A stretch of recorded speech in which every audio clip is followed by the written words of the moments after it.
चांदी कोपऱ्यात उभा एकला कधीचा लाज ना कशाची तक्रार नाही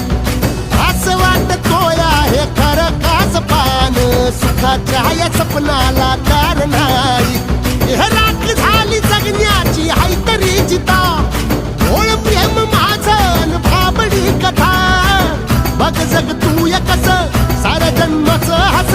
जीव चिमटीत असा घावला तुझ्या फिरतीचा हाईच मला चावला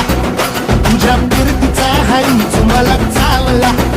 माग पळून पळून वाट माझी लागली आणि तू वळून बी माझ्याकडं पाहिलं